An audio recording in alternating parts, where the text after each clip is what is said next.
the raw sequence data will be in QSeq format. Okay, that's not quite what I meant. Not the specific steps. Yeah. Not the thing, but the overall flow of the protocol. Yeah. Is that the only way it can possibly be done, or is there another way as well? In GPS, as I have studied, only this method I have seen. Yeah.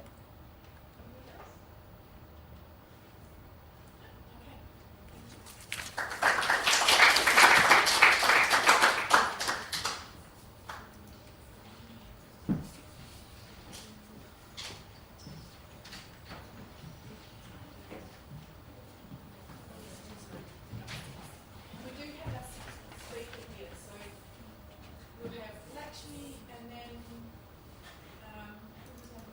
Oh no, you're number 5, weren't you, Lakshmi? Sorry? We've already had 4 Yeah. speakers, so you're number 5 yeah. and Shana's number 6. Yes.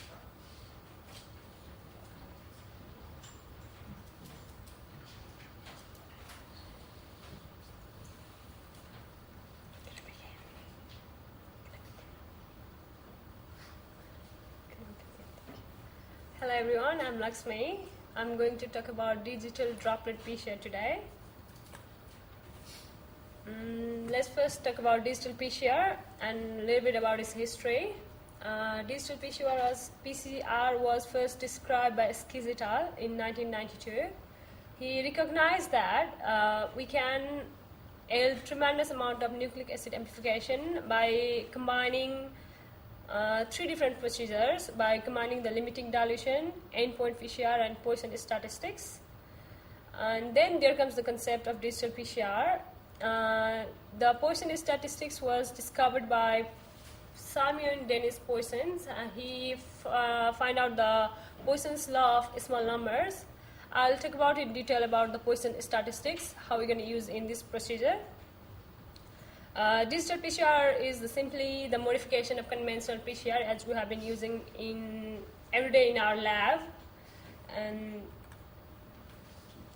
talking about the droplet digital PCR is the powerful tool where we can do the absolute quantification of the DNA. It provides absolute quantification of target DNA in the sample, and we can find out the result depending on the positive and the negative fluorescence emitted by the samples provided.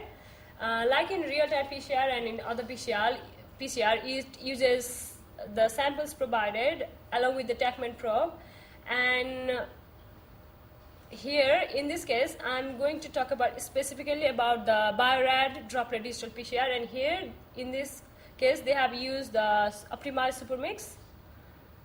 In this diagram is the simple schematic diagram showing how the droplet digital PCR works. The sample is first allocated, then it is thousands of droplets are made from that sample, and then it is read in the droplet digital reader where we can find the positive reaction and the negative reaction, and finally the absolute amplification is obtained, which gives us our target samples.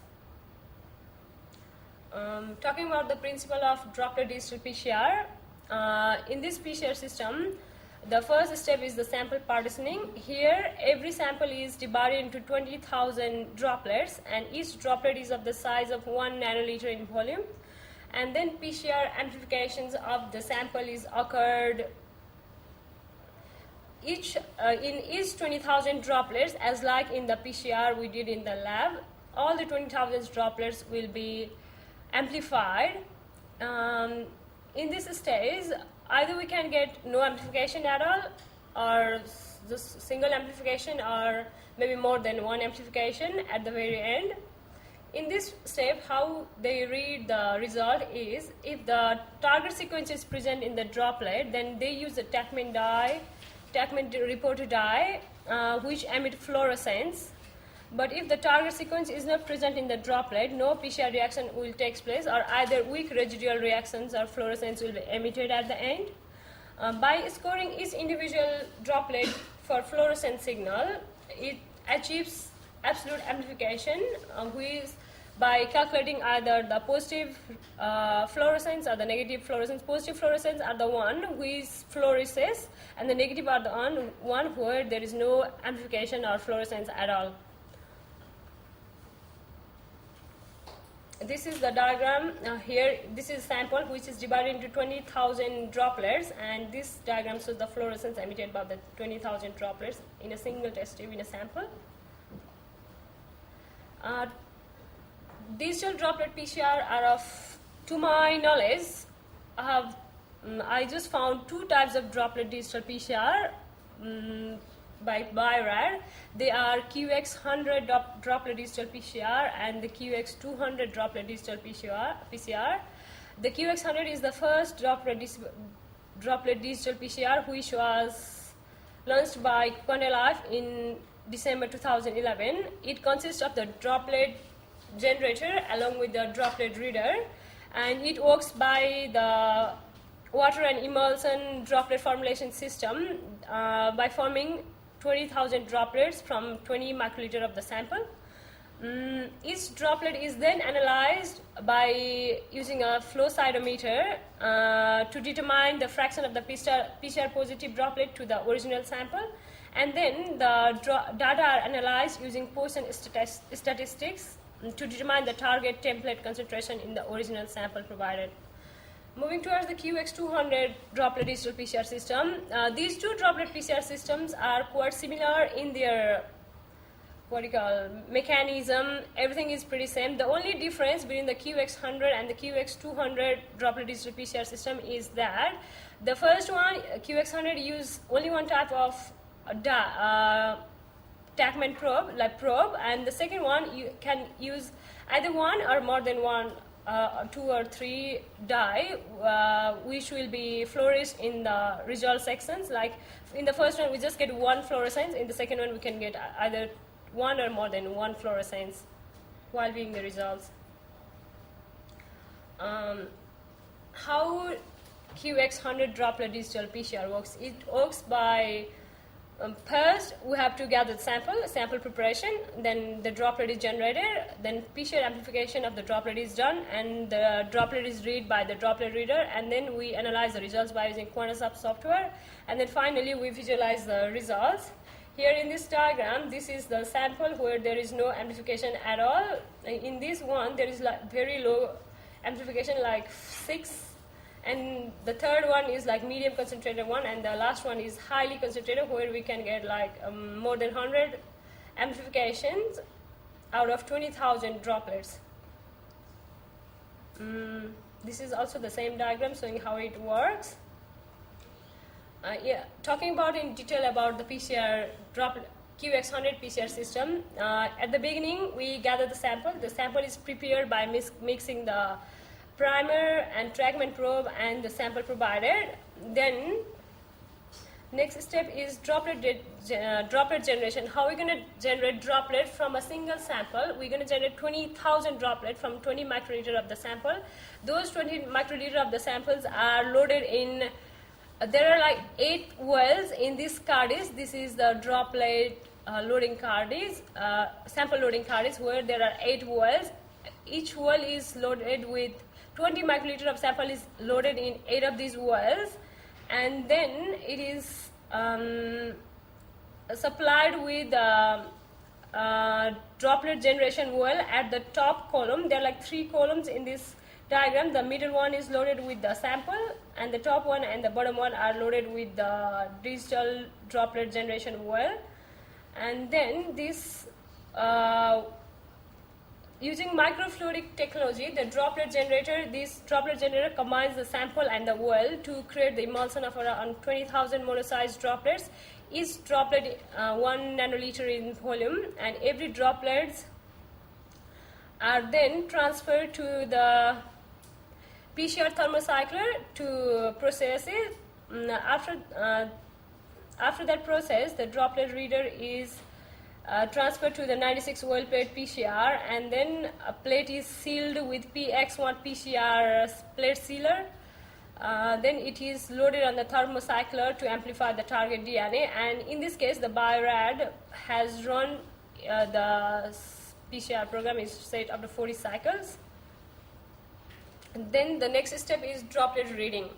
After completion of the PCR, the QX100 droplet reader, this is the QX100 droplet reader, which reads the automated liquid, which reads the droplet by the automated liquid handling process, which optimize the droplet, and then it detects the target DNA sequence droplet by droplet individually. The droplet reader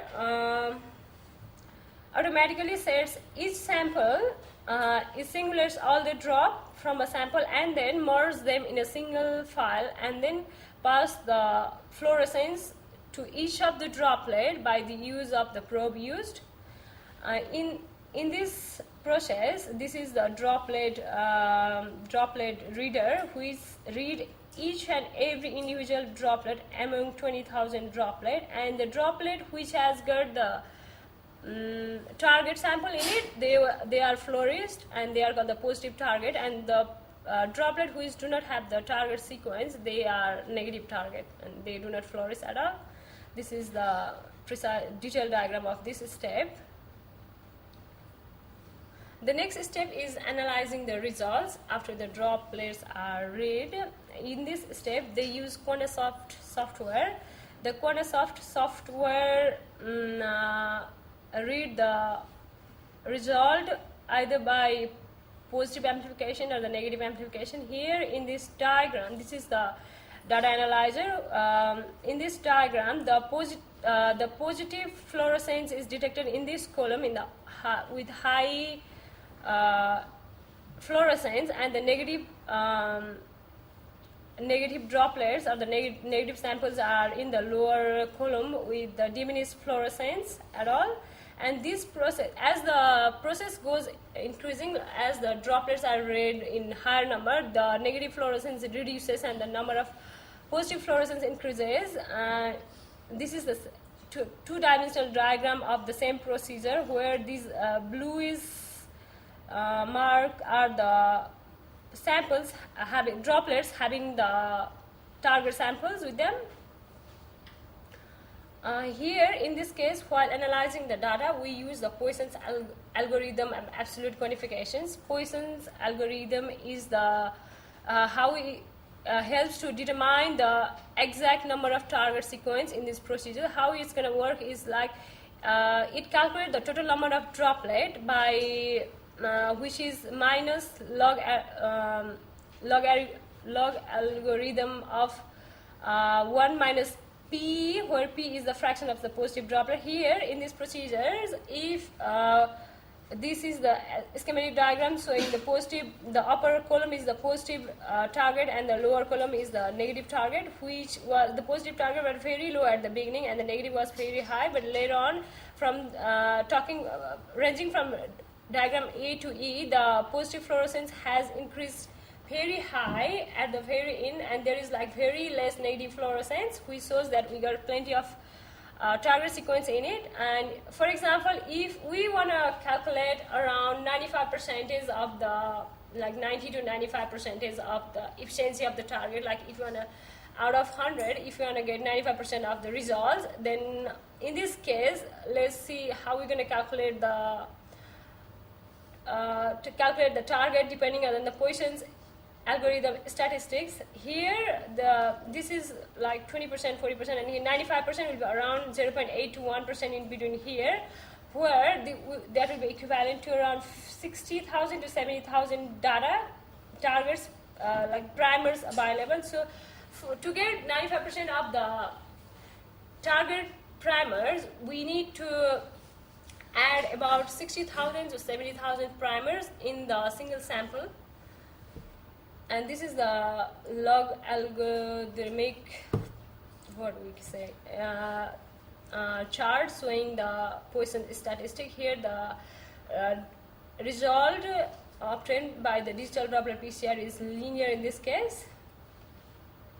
The final step after the data amplification is the visualization of the data, which is done by using QuantaSoft software.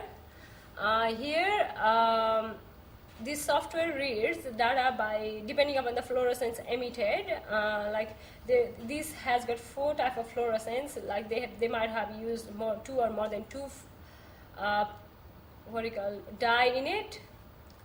In this diagram, as I mentioned before, the concentration of or the number of positive result is higher. The positive primer is higher than the negative primers.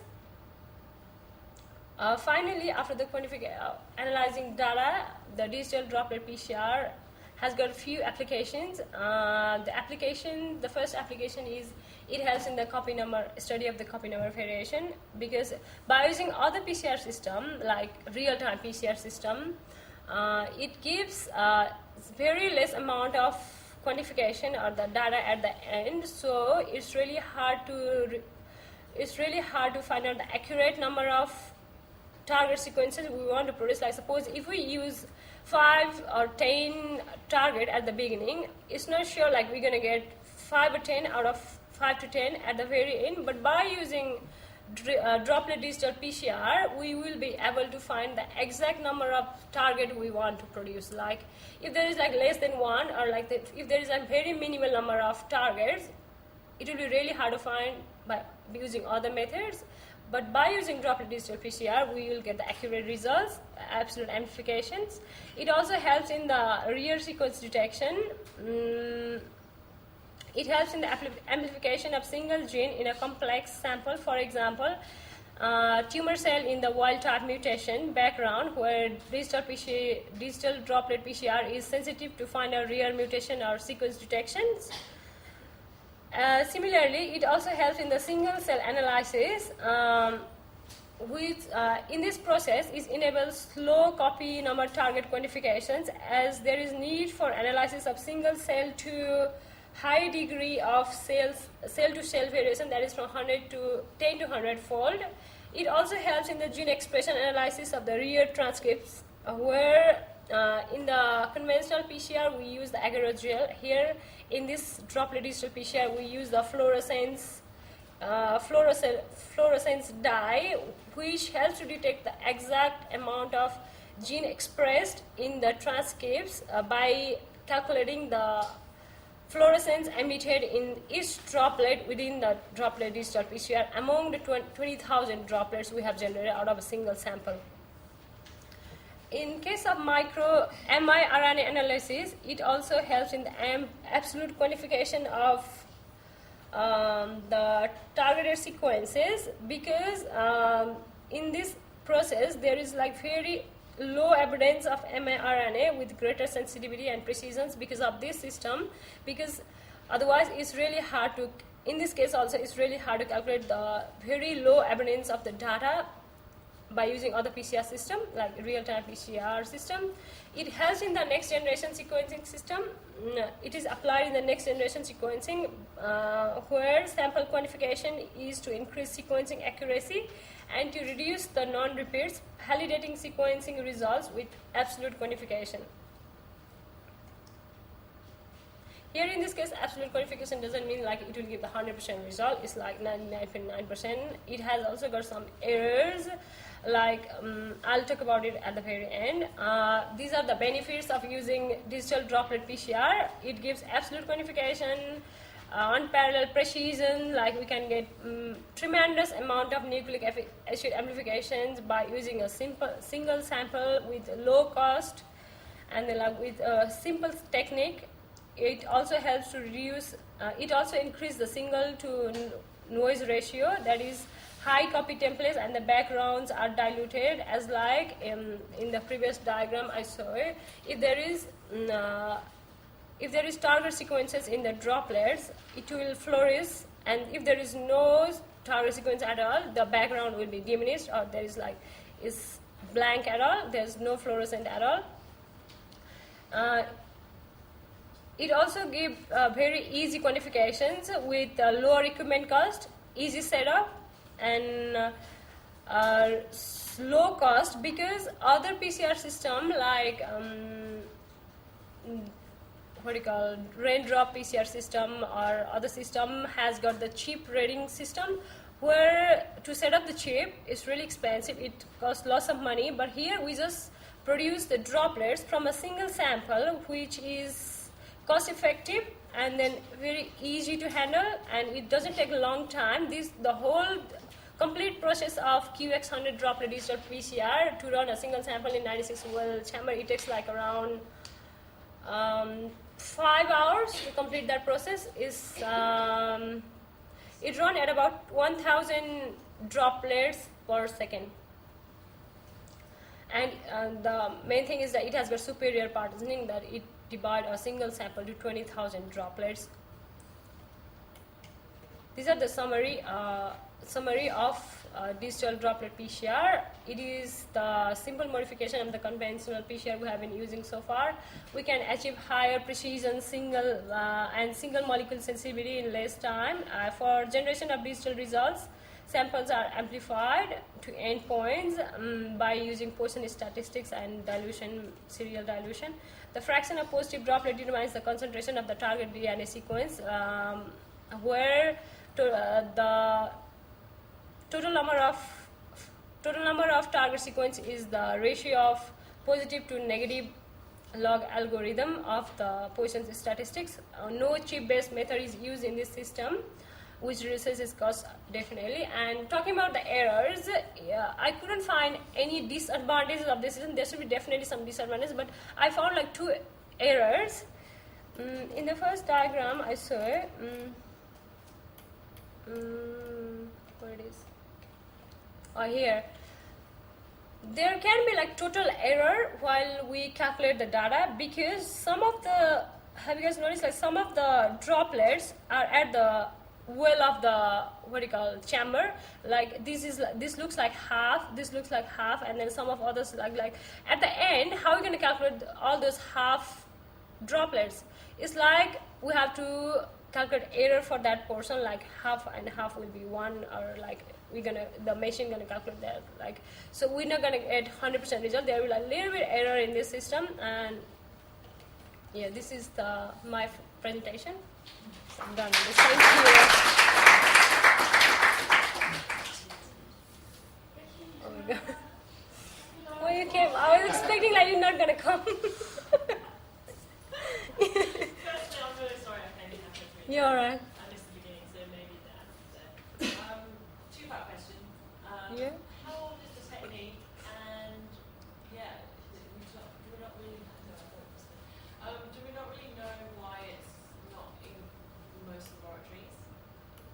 Why are people not using this more?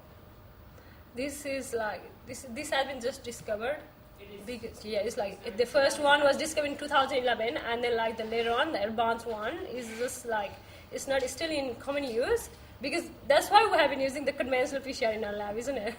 Yeah. And it's like a little bit cheaper than the conventional PCR, and it's not affordable by everyone. It's definitely used in the research laboratories, but not in the day-to-day laboratories. Are you expecting in the next maybe 5 or 6 years that this will be Definitely, the PCR used? yeah, exactly, because this is like really cheaper than the other digital PCR system we have been using, like raindrop digital PCR system and other real-time.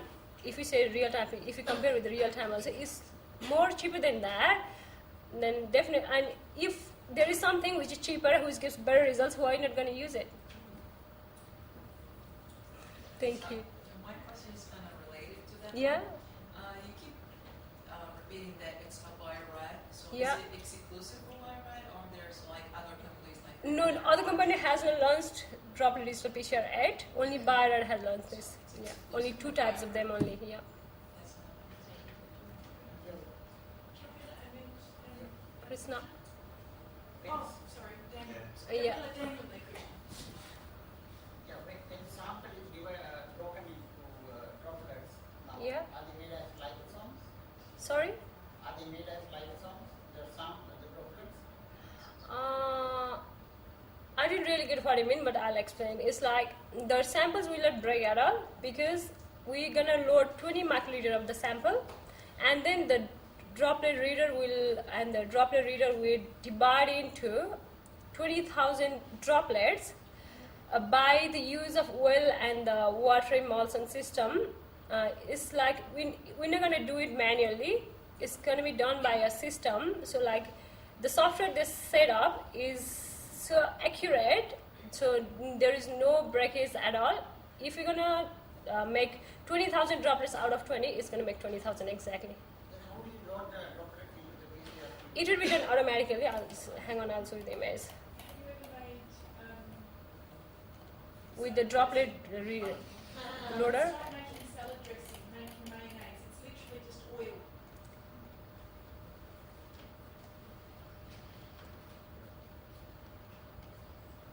See, this machine, which is called droplet reading, we load the sample. After PCR amplification, we load the amplified product in it, and then like it will divide the amplified product like one by one.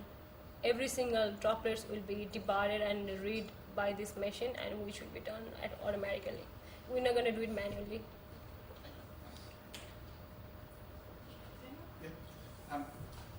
Is there any way of recovering the PCR products from the droplets after being read?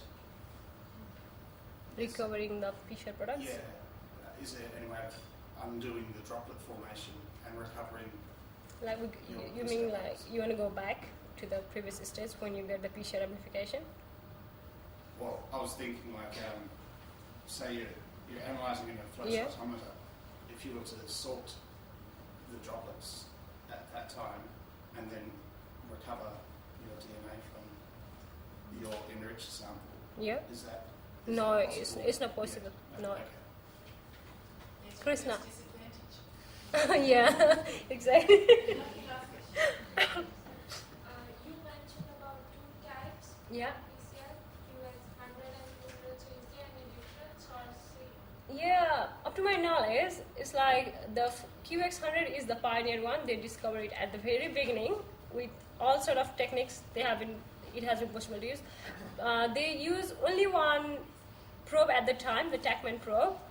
Later on, like all the techniques are still same, and there might be some minor changes with the advancement in the technology. In 2013, 2012 or 13, I'm confused. Like they launched QX200 droplet digital PCR, where they use more than one type of probe instead of the only one probe, so that we can read multiple data at the same time with the fluorescence emitted by them.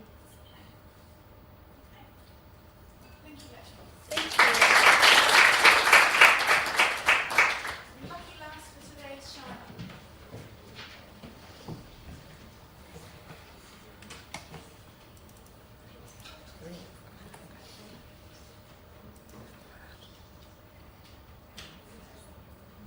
Where do I put this? Down.